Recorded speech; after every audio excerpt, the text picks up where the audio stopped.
how can you build leverage or bring that entrepreneurial mindset before you have any title or any credits within the company to show that you are different than the other people you are working with? Yeah, going like the extra 1%, I think is the big point here, right? Like, and not asking for permission to do something, but instead do a little something and be like, I prepared this. If they don't read it, if they don't look at it, if it doesn't matter, I think that's like, that's irrelevant.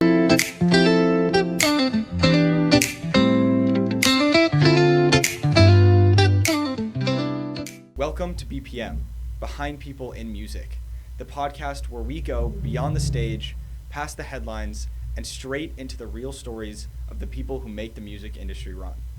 I'm your host, Nate Abrahams, a senior at Indiana University and an executive member of the Business and Music Club here at IU. I started this podcast because I wanted my generation to get access to the kind of conversations you never hear in the classroom or on TikTok. Real, unfiltered conversations with the people who have been there, done it, and are still shaping the music industry. Today, I'm talking with Dominik Sansevere, who leads product and strategy growth at Assistants vs. Agents, the next-gen media company shaping the future class of entertainment professionals. AVA has evolved from a viral meme account into a real ecosystem of job boards, events, panels, university programs, and a community of people who actually make the entertainment industry run. Before this, Dominik worked on AI literacy and creative identity at CoAI. What makes this conversation especially exciting is that Dominik is our age. He's not predicting the next generation, he's part of it. By the end of this episode, you will walk away with three things: how power and opportunity in entertainment are shifting, how Gen Z should think about identity, leverage, and community, and how AI, media, and networking are being rewritten, and how to stay ahead. So, let's get into it.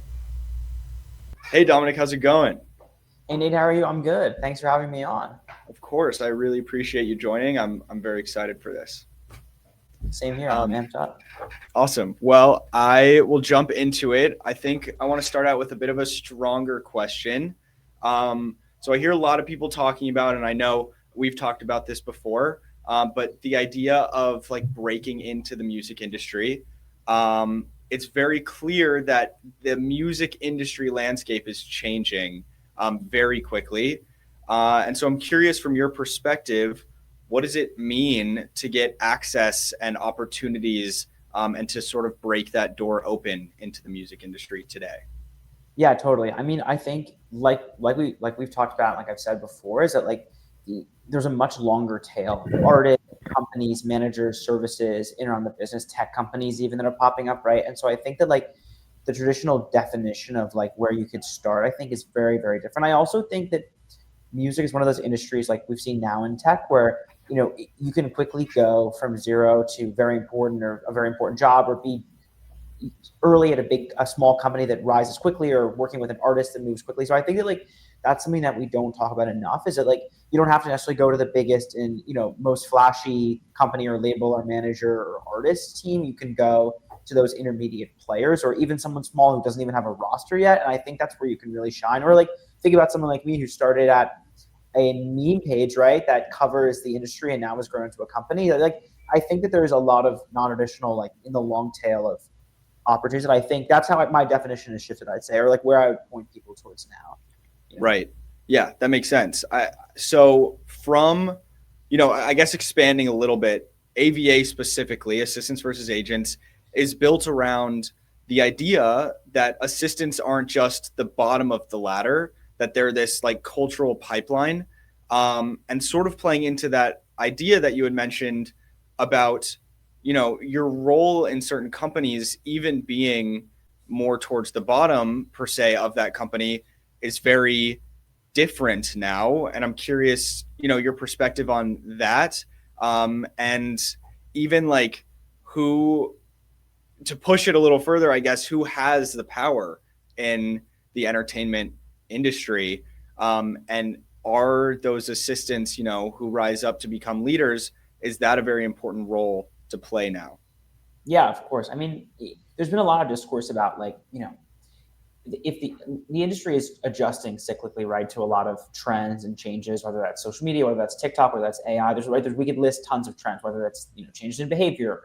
There's a lot of different things, but I think what's universally true, and it's been true, it was true 20 years ago, it was true 30 years ago, and I think it's still true now, even given all of the debate, is that like you can start as an assistant and work. It's like one of the only industries in the world with an apprenticeship model still available. Now, of course, like the opportunities at the top have changed. Like I said earlier, like there's a much longer tail of opportunities, and maybe people end up with, at an independent management company or doing services through a label. It's like there's a lot of different options, but I will say yes, totally. I also think that something I stress and something we try to stress to everyone who interacts with our content is that like you have a lot more power and like as a young person in the industry than I think you're told that you do. Like everyone needs young people's insights on what's working online, what's happening, where everything is actually going. And I think that like people can hold that in their minds and take like a more entrepreneurial approach to their first job, like that can be a huge unlock in your career. So yeah, totally. I think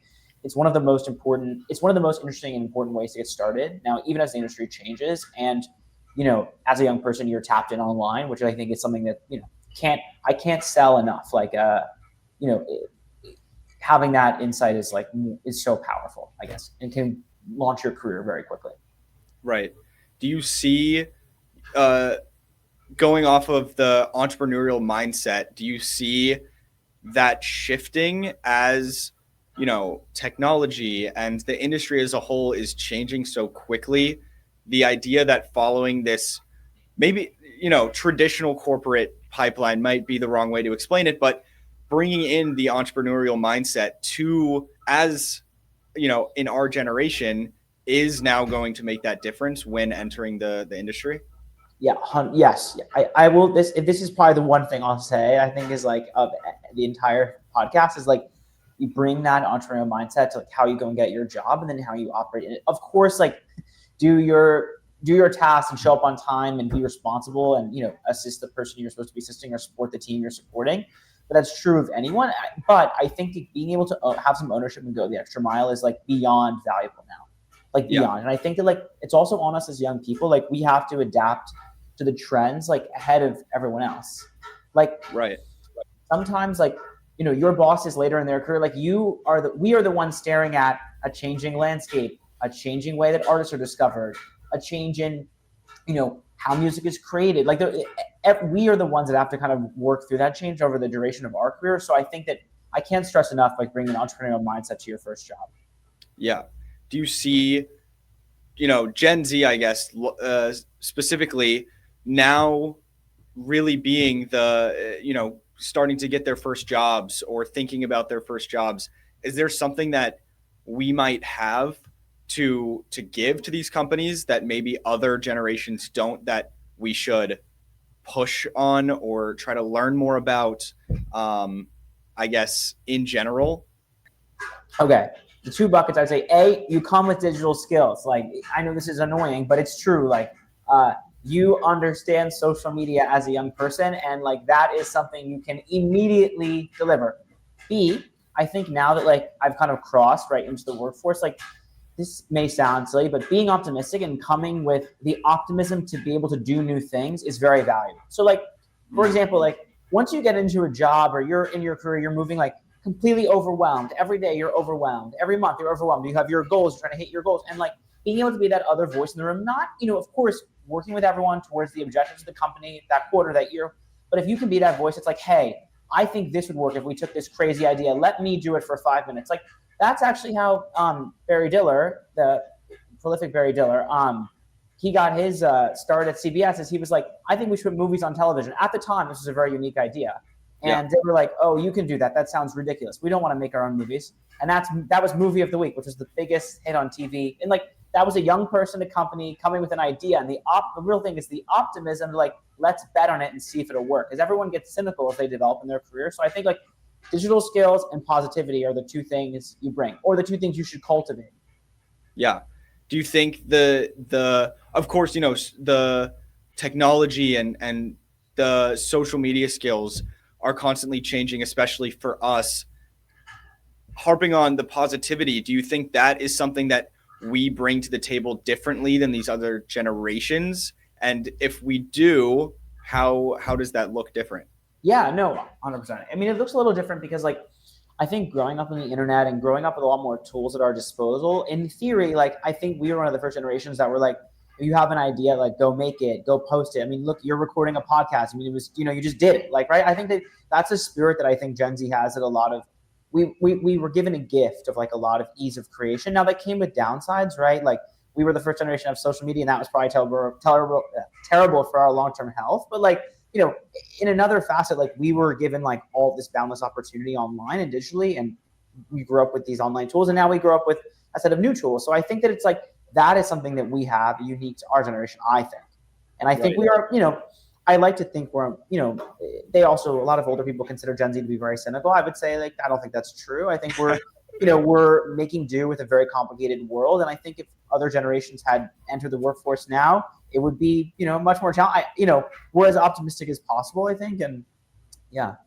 Yeah, I love that. So I'd love to rewind a little bit, and, go a little more into your career path and, how you started and now where you are today at AVA. Yeah, totally. Sophomore year of college, I joined a startup. I was working for the founder, kind of helping him with marketing and everything he needed. It was in 2021, so that's when large amounts of capital could be raised at tiny startups, and quickly I was thrown into a bunch of projects, and I supported him day to day, the founder, and that was like a pretty eye-opening experience for me.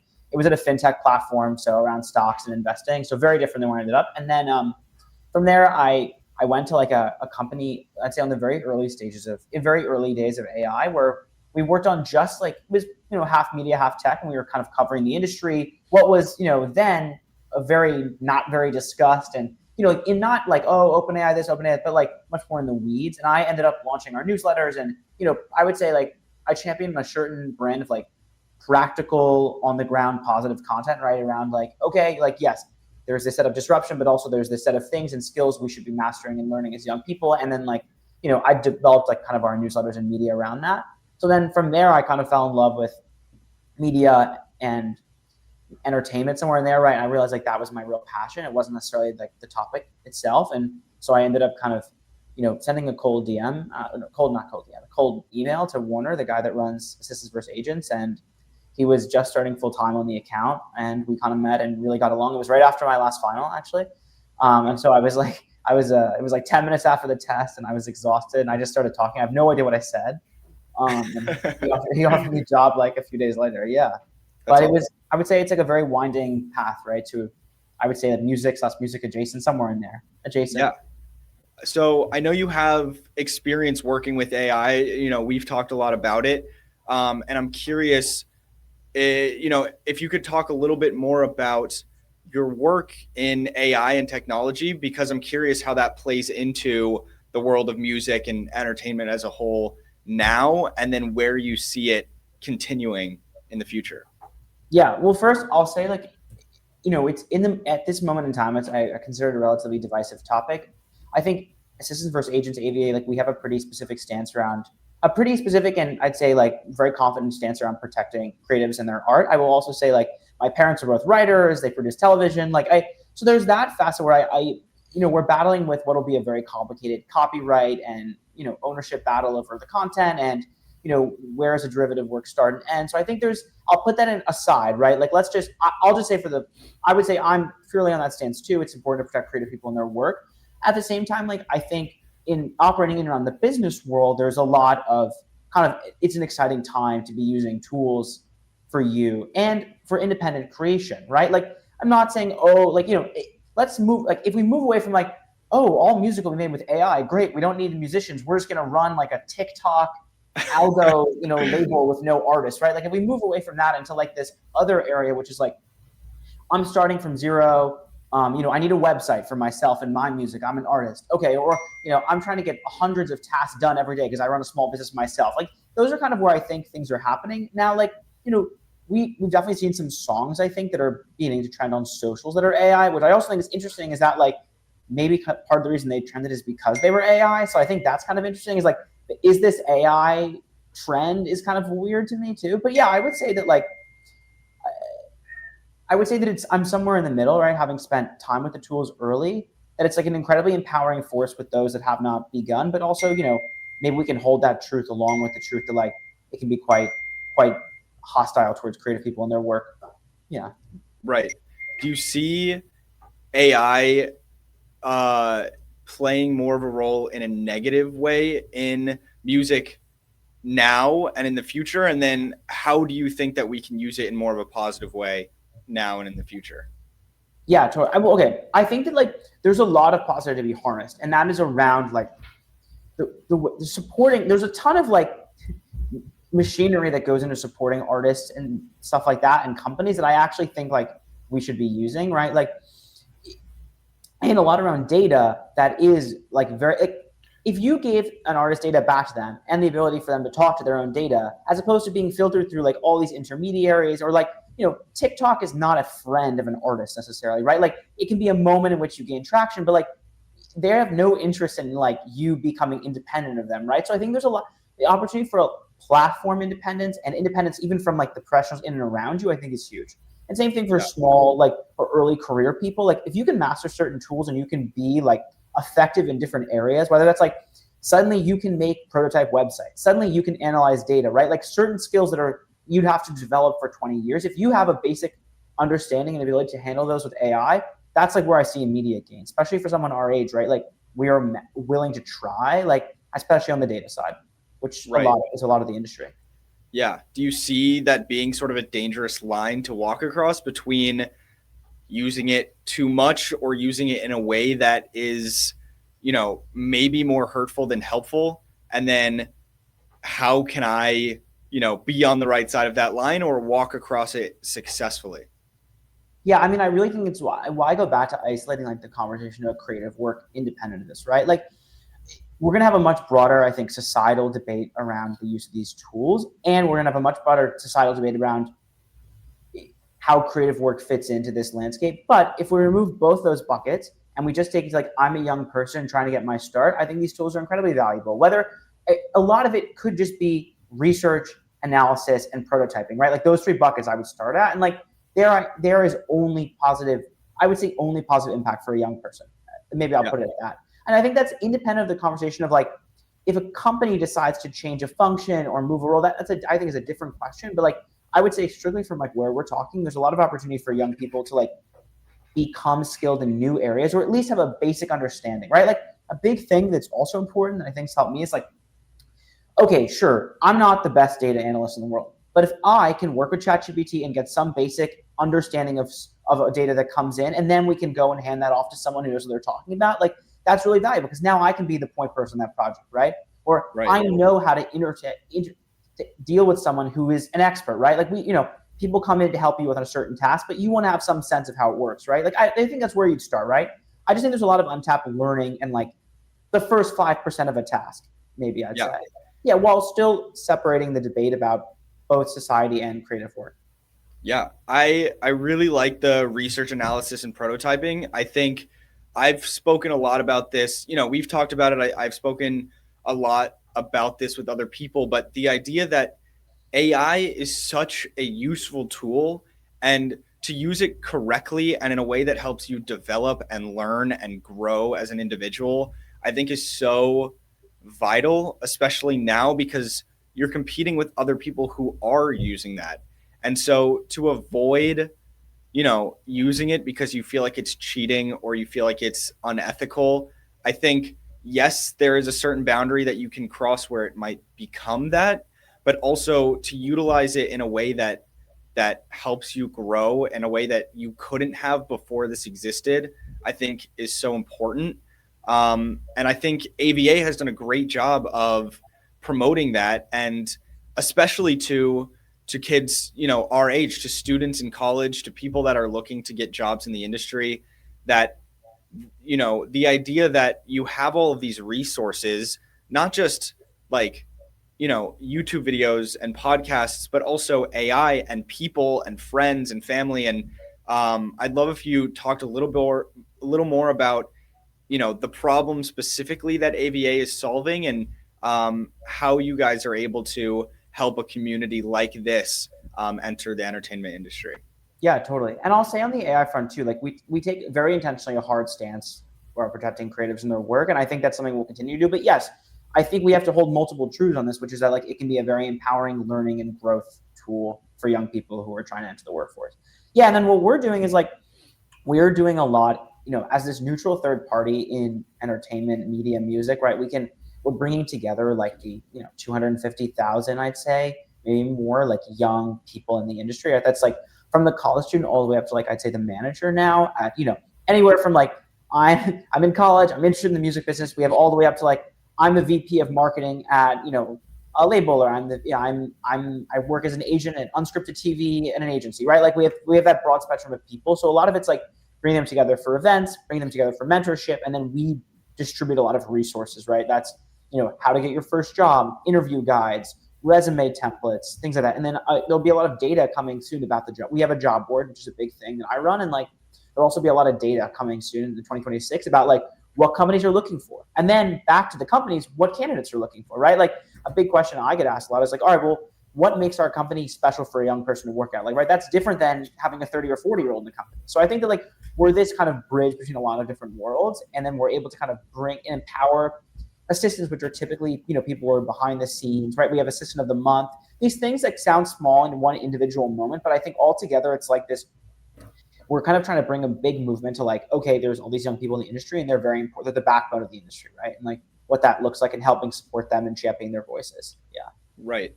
Can you tell me a little bit about what companies are looking for and what candidates are looking for? Yeah, totally. Yeah, I'll have a big like big piece coming out soon on this, but I would say like pretty loosely, it's like roles have become much more multifunctional. That's like the big trend I'm seeing. And then, and roles have become a lot more digital, like both pretty obvious, but like, you're no longer just expected to do one task really well. You're expected to do a number of tasks. That's when we go back to the AI question, because that's like implicit in that question is the ability for you to quickly upskill, which only comes with, and that's a new phenomenon in companies' job descriptions. So I imagine that's because everyone's expecting the bar is being raised, right? Which is, an interesting, positive and negative. There's two sides to that. And then a lot of digital skills are creeping into jobs, right? Like Sony Pictures is hiring YouTube people. That's one example. Like, Overtime Sports is growing, and but obviously then all as big tech infiltrates the space, right? Like a lot of those companies are beginning, a lot of the jobs are looking a little different, I would say. But yeah, I would say more tech and digital focused, and then a lot more multi-skill. Right. Are there specific skills, I guess being able to understand the changing technology and AI and how to use it is very important. Are there skills other than that, maybe like hard skills that I can learn to develop, myself better entering the industry? Yeah, totally. Okay, one I'll say, this is fairly obvious, but I'll emphasize this is YouTube. Like for that's not just for music. I'd say probably like YouTube has come up a lot in job descriptions and things like that. And then I would broaden that out to other digital platforms, right? Like I don't just mean like, be able to post on social media. I mean like being able to understand what they are as communities of people online is very, very key. And also like you think of a company like ours, like we operate in a niche, right? Of being able to kind of understand a niche on the internet, take in all that information and be able to translate that for older people who are making strategic decisions is very key. And then the other thing I'll say is project management. This was true years ago as well, but as the jobs get more multi-functional, I think that the ability to take an idea and bring it through the actual process is more valuable than before. Also because we're being flooded with lots of ideas and lots of information all the time. And if you're someone who can like focus and accomplish tasks and manage multiple functions at once, that's the key. And this probably is true of years ago, but I think it's becoming more and more directly expressed by companies, I guess is how I'd put it. Yeah. Can you expand a little bit on the YouTube idea? Is that because of the community that is in YouTube? Like what exactly should we be looking at or learning about within that? Yeah, I think I'll say like YouTube and then other like, platforms like a TikTok or an Instagram, right? And I don't mean like, yes, everyone hires social media managers has been true of 10, 15 years, but I mean more that like being able to actually understand what drives a community, whether that's like, I'm interested in reaching all of the classic rock new classic rock fans on TikTok, right? Because that's a big, that's okay. Everyone's rediscovering their parents' music on TikTok. Labels are super confused. Everyone's like, what is this? Like, suddenly for festivals, Yeah. our parents' favorite artists are getting booked again because they've had this resurgence, right? Like, Right. being able to understand what drives that community and how that community thinks and operates and communicates authentically, I think is the key here, right? Like, and that's true of any niche you're working in, right? Like, the electronic music scene is very big on TikTok, but there's like, we both know, there's like 50 different artists and groups, right? And there's influencers interacting with artists, right? So like, look at the John Summit, Alex Earl, like kind of friendship or whatever that looks like, online partnership, who knows? But like, Yeah. right, like that's one universe of people. That's a very large one in your face. But like understanding like that those two trends were tied that summer, right? John Summit and Alex Earl were both on the rise. Like I have a feeling that if you're in an office and we're able to identify that early, that's something to think, right? Like as one example, like I think being tapped in online beyond like using the platform, but understanding who are the players, how they communicate, how would I communicate with them effectively in like, and isolating it down to universes, right? Like yeah. Yeah, that's really interesting. If I'm not a part of that community that is able to catch on, so let's say that I am a big classic rock fan and I've been for a while, and so now my feed on Instagram or TikTok or YouTube or wherever is showing more of this trend starting to rise, and I'm liking it, I'm excited about it, I'm seeing it more. But as somebody, let's say, that's not within that community, is there a trick to recognizing or picking up that niche that you had mentioned early on? Yeah, I mean, I'll say this. I think the world online is much smaller than it appears, right? Like that's kind of the illusion of the internet. And I think that the key here is that like typically there's like a few key people, and then there's a long tail of followers or people who are engaging with some group of content. Like, all right, we can use Twitter, for example, right? Tech Twitter, right, is a community of tech professionals and investors on Twitter that are all kind of in a small world together. The world feels very big from the outside, but when you observe it, it's actually like a few hundred people posting, and I think it's like maybe roughly 60,000 probably like community members, right? I'm saying that very broadly because that's tons of accounts and people and activity. And a show like the Technology Business Programming Network launched. It's their live streaming every day to talk about technology on Twitter, right? Like, and they've figured out that like this is a small bubble of people who all want daily content. But like you're able to go, okay, I've noticed this, right? Like I just think it's like being able to go identify the community. Like we have a community online, right? Like tons of young assistants and young people and college students focus around our content and a few other accounts, right? In and of this universe of like young people and entertainment. I think it's like being able to understand that like there's a few key players and then followers that are driving all this activity. And I just think, frankly, I know it from the outside it can be quite intimidating, but I really think the key is that like if you can just take in a lot of information, that's a big skill. Like right. I read and listened to a lot of things in college that seemed completely useless in the time, right? Like part of the reason I ended up working with Warner is I read the newsletter of a finance meme account where he wrote about running a meme account. I read it on the airplane. I was able to reference that in our call, and that changed, frankly, my whole career just because I read that article. Right? I was tapped into like the meme business world, right? Just like I knew there were accounts making millions of dollars, on memes, and I was like interested in that briefly, and I read a lot about it, right? Like for a few days. Like I think it's as simple as consuming some content, and I would follow your interests wherever they go because they pay off. But yeah. So now, you recognize the niche, you see this community of people. Let's say you're starting to sort of hammer on it and take advantage of noticing it early and creating trends around it. Now, where does authenticity come into play? And is that because, I think a lot of what we learn about online is not everything you see is true, and you can't believe everything you see on the internet. And, I feel like this is something that is said very often. And now with so much activity and, communication now online, where, can that line be drawn for authenticity? How can you find it, or how can you post in a way that shows it? I think it's sort of a hard line to find.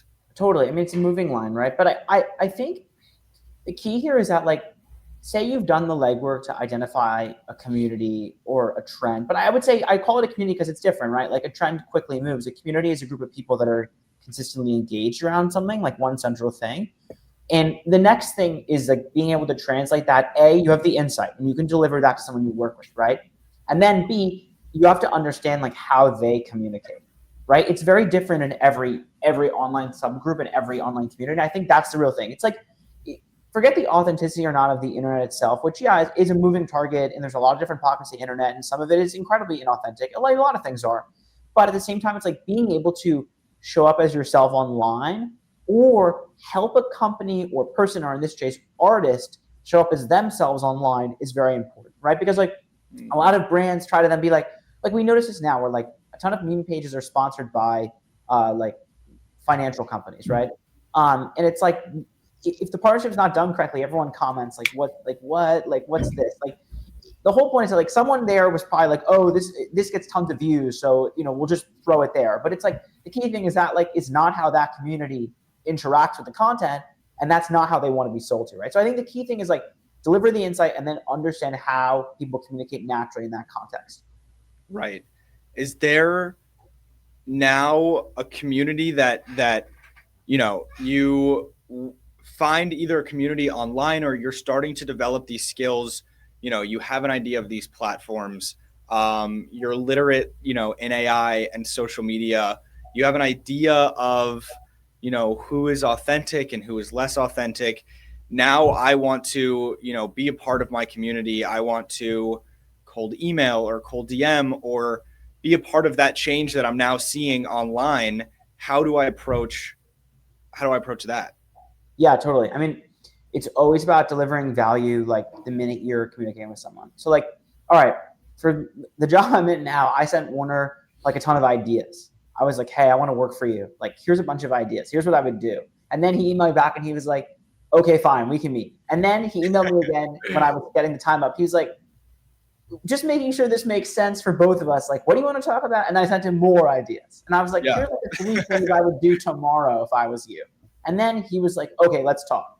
Right? Like I delivered a lot in advance of like any ask of him. I actually didn't even go in with an ask. The real thing is that like, that's one thing. I've done that a few times. And like, the key is like always bring an idea or a thought, not just like, it's normally never enough to be like, hey, big fan of the company, I would love to chat. Like, it's just not it doesn't matter. Like, and a lot of people try that. And I think the key is that like everyone has something to offer. We went down a long tangent about like the social media community, stuff like that. That's one example, but it could be literally anything. Like, it could be like, hey, like, I noticed your company is doing partnership with the NFL. Have you looked at Major League Soccer? Because I think after the World Cup that's going to be in the US, soccer is going to grow in popularity, right? Like, that's 5 minutes of Googling. That's 2 minutes, nothing crazy. That in and of itself, that young person has something to say.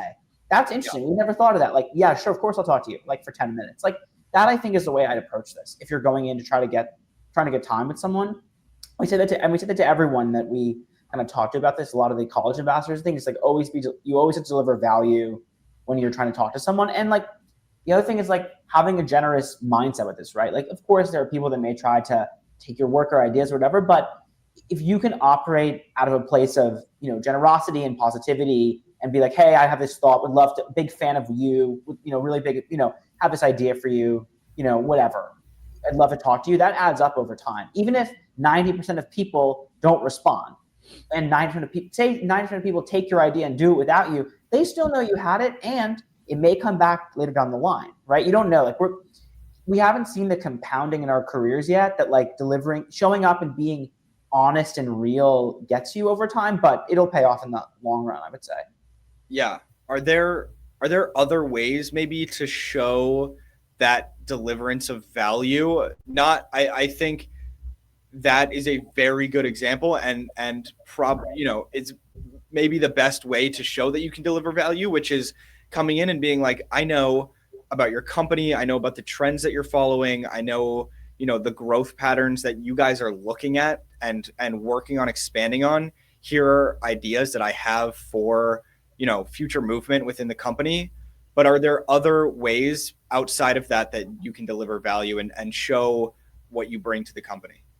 Yeah, I mean, it could be as quick as like an image mock-up, right? Like it could literally, this works for anyone with any skill, I guess is how I put it. I know that's kind of a general answer, but like we had people send us hey, I edited this transition for a video, and just that, and we're looking for a video editor. I was like, oh, this is a very different conversation with someone than like, here I can do this, I swear. Or conversely, like, hey, I mocked this up. We do this, we sell advertising, right? And like a lot of this too, like in advance of a talk, hey, I had this thought, I put your logo with something we're working on. What do you think about this? Like, that's a very different lead in than being like, hey, like, we think this ad would do really well. Like, you should partner with us, whatever. Like, I just think it's a lot about, it doesn't necessarily have to be an idea. It can be literally anything, but I would try to lead differently than like, I would go backwards from an ask and be like, hey, here's this. I would maybe not ask anything in the first email. I'd be like, big fan of what you're doing, right? Like, previously I reached out to a creator who I followed on TikTok who I knew started a company, and I was like, hey, I wrote this quick article about what you're doing. That works really well. Would love to talk to you. Of course, I love, yeah, because it's like, I think you'd just be helpful when you're trying to sell your product to other people. Yeah. Yeah.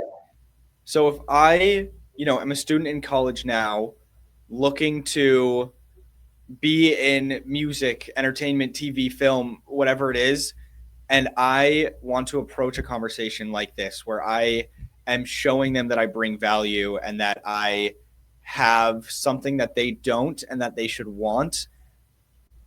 If I can't, if I am doing the research and I'm learning about them, but I can't think of a way to maybe deliver that kind of value. I know you mentioned ways to show value, but where do I start if I am at ground zero? I don't have any idea of what kind of value I bring, but I want so bad to be in this industry or to work for this specific company. Where do I start? Yeah, totally. Well, I'll say first that like, I think most things are value. Like a lot of this is very broad. I would say like, I think everyone comes with something, right? Very unique to them. And I think you'd figure out how to communicate. That's the first thing, right? Like I would figure out how you show up and how you communicate first. And then from that, I would say like, I would consume a ton of content, like very much a very, very wide range. And people say that, but I mean like 10x what you're thinking. Like, Yeah. I'd be listening to podcasts about other industries. I'd be learning about how the financing of other, like I would learn about the financing of companies. If a label was taken public 5 years ago, how does that work, right? Because like everyone is operating in this big playing field and they're focused on their specific thing. But if you can come in with a little bit of knowledge about 50 things, that's also a really, really great way to show up, right? Like I understand TikTok. I'm interested in the stock market. And I read this book about how artists create their best work, and this book that talked about the greatest artists of the past 100 years, the greatest painters. That honestly is a very interesting lot, right? Like could be anything you're interested in. Like your interest to the unique combination of your interest is very sellable when communicated correctly is what I'd say. Yeah, I love that. I want to hammer down a little bit more on that is the importance of gaining knowledge and understanding of not just specifically what your not just specifically what your focus is going to be within the company or what you want it to be, but also enjoying learning and gaining knowledge about different things and getting an understanding of, I am interested in these sports or these competitions, or I want to know about, the plane industry and, what's going on with the changes in that and how our business is being changed and run differently because of it. And I think it's so important to, in order to bring value, to have this broader perspective on the world of business and the world and the way that the world works and interacts, not just within this tight industry of entertainment. Because I agree, I think you bring such a different, unique perspective when you come to the table with an idea that may have come from a completely different industry in a completely different part of the world. And I think that is another great way to bring value that anybody can do, because each person is unique in their own way and is interested in different things than the person they're sitting next to. I'll echo this like 100%, right? Like that I think is like the easiest and most important thought here is that like your unique set of interests is incredibly valuable. Like And in college, it's a unique time. You have a lot of time to explore them. It could be in class, it could be out of class. I would just say like there's a big importance of being like well read or well listened, right, with podcasts or whatever. That's like really, really undersold, I think, to people. Like if you understand 15 things a little bit, you have a set of references that other people don't have, like that's huge.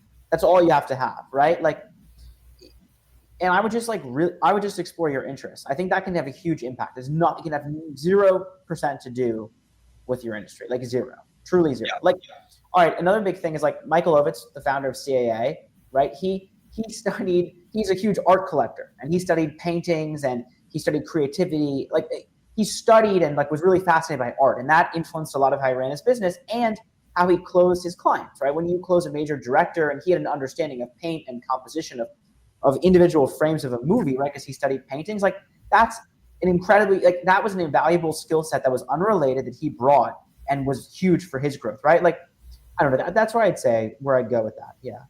Yeah. I was reading about that interest of Michael Ovitz recently. One of the things that I learned about was the creation of the CAA building in LA, and the attention to detail and the architecture and the art within it, and the architect that they used, is so unique and interesting in the way that Ovitz did it, because he did it in a way that brings a lot of attention to CAA, and this idea that, as a client, you walk into our building and you are going to see immediately what you're about to get within our company.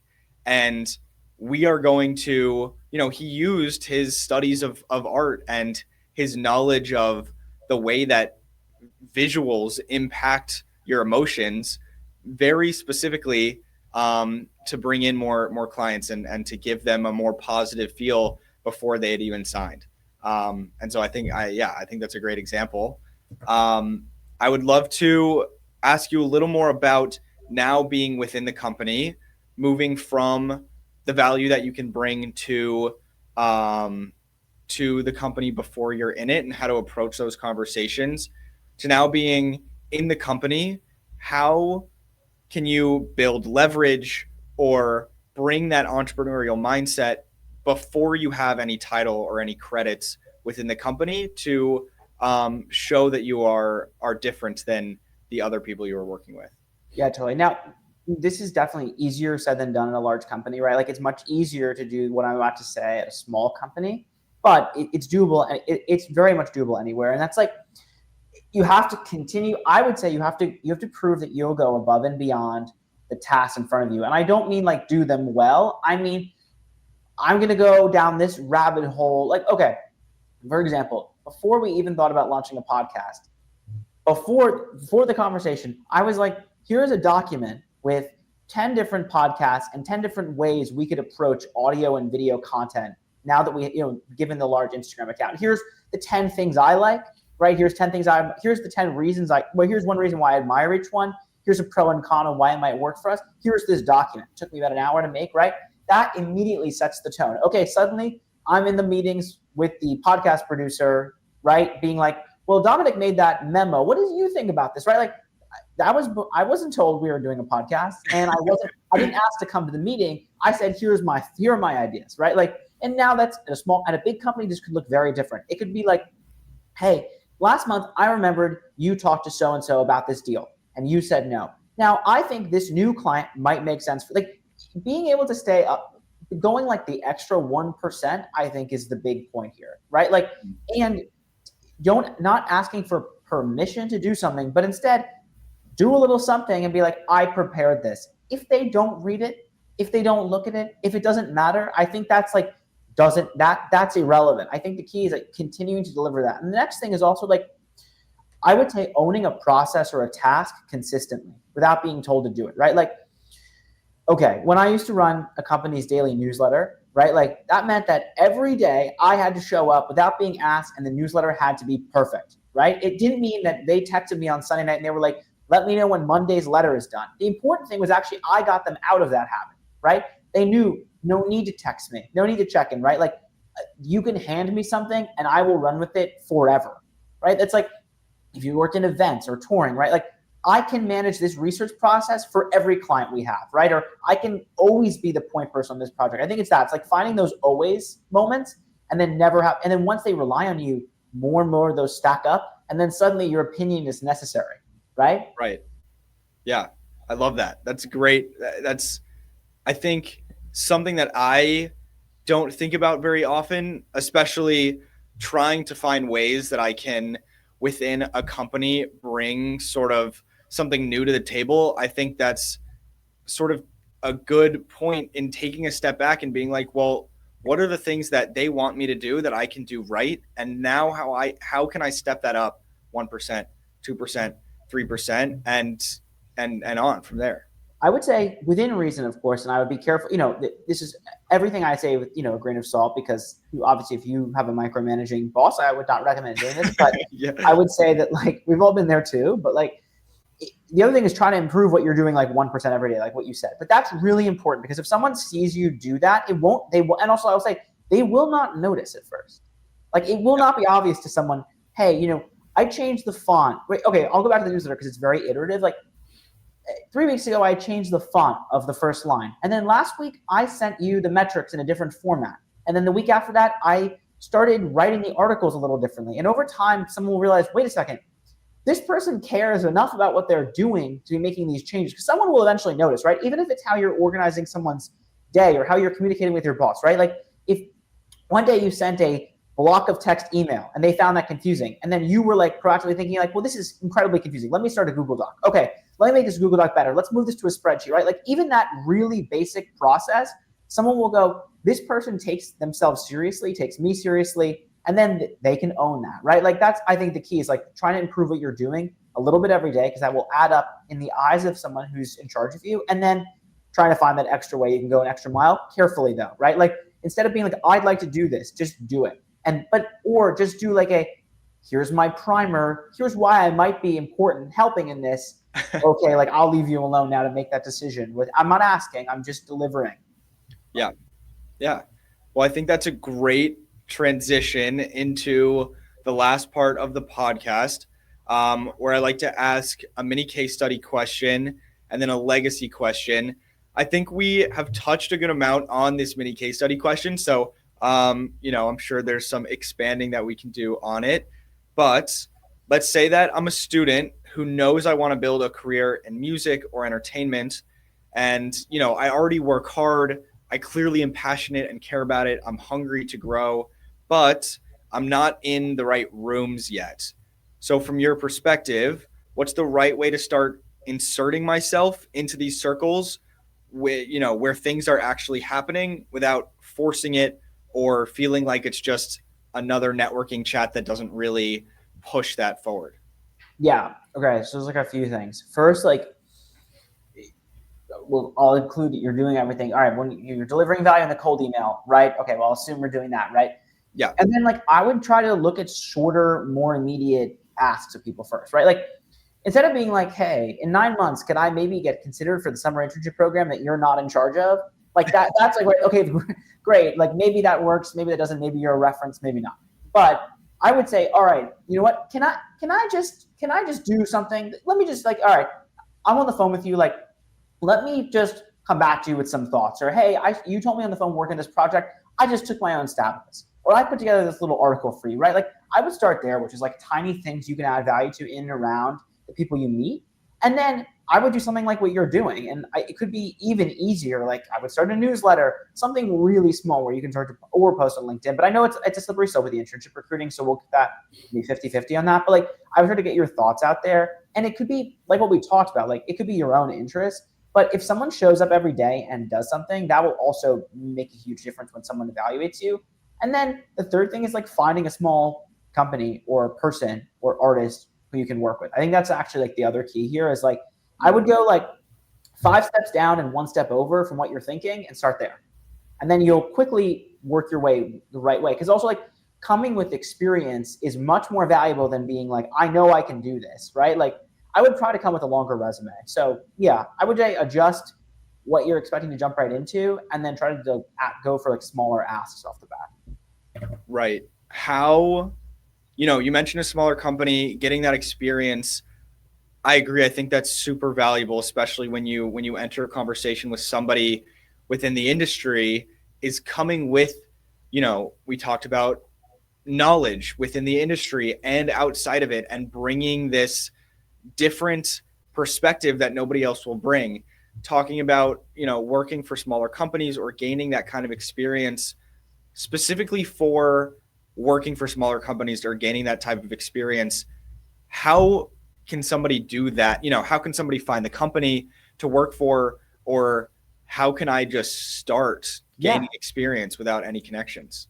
Yeah. So first, I would say like I would look at very, very small companies, right? Or even if it's down to like in the music level, like an independent individual who manages artists, whatever that might look like, right? Like, and I would say, and then your cold outreach will be much more effective in that respect. First, I will say, and then be like, once you can get in the door at a small company in a very quick way. I'll say that, like, hey, and again, we'll go back to what I said. It's like I would go with this quick ask. Hey, I have 3 hours every week next semester. Can I please spend those 3 hours with you, right? Like, or I have 2 hours, right? Like, I have 2 hours starting next week. I think I'd be really helpful in these ways. Let me just start. Not like, hey, in 6 months, would you consider me to work for you over this? I would say like, I would really make this easy for a yes, and I would go really, really small, or even adjacent to what you're thinking. Like, not even in the industry, but close enough, right? Where then you can slowly move your way in, right? Like, that's where I kind of would think is where I'd start. And I would go with a really small ask off the bat. Like, can I spend 1 hour a week helping you with your data analytics? Like, that's a very different ask than like, let me intern for you all of next summer, right? That's a very different conversation. Yeah. Well, awesome. And now I want to focus a little more on you specifically with our legacy question. So when we look back at this era, maybe 10, 20, 30 years from now, what do you hope that our generation got right about creativity, ambition, and identity in this constantly changing world of music and entertainment and technology? Yeah, I mean, I hope that we kind of can retain a positive spirit against a lot of the cynicism that's being thrown at us, whether that's about the shrinking of the industry or the AIification of the industry or whatever. And I hope that we can remain resilient against these forces and kind of know that, even though we will experience great change, that does not mean that we can't kind of follow our life's passion. I think that's like the key thing here, right? And like a lot of that is a PR. What I find funny is that's a PR talking point of legacy companies, but I would put it a little differently where it's like we've already gone through great change a generation, right? Like we were in high school or middle school during COVID. We were given a laptop at a very young age. We were given a phone young. We've already experienced a ton of change. And so I think that like, and our world has gotten very different in front of our eyes in a way that I don't think our parents fully grasp, right? So I think that I hope that we can retain this positivity. And I also think that's the thing that will set you apart in your career. So I think that's what I would say. Awesome. Well, I think that is a great conclusion to the podcast. I really appreciate you coming on as a guest. I think this was a very different perspective than we've had on before.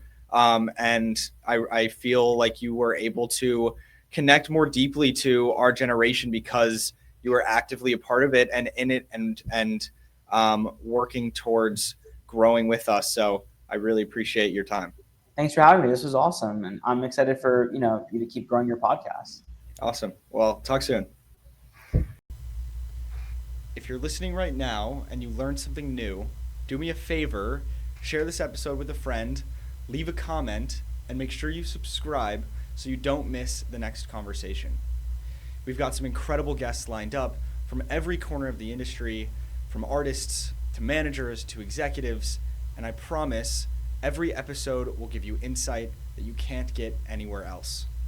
This has been BPM, Behind People in Music. I'm Nate Abrahams. Thanks again for listening, and I'll see you next time.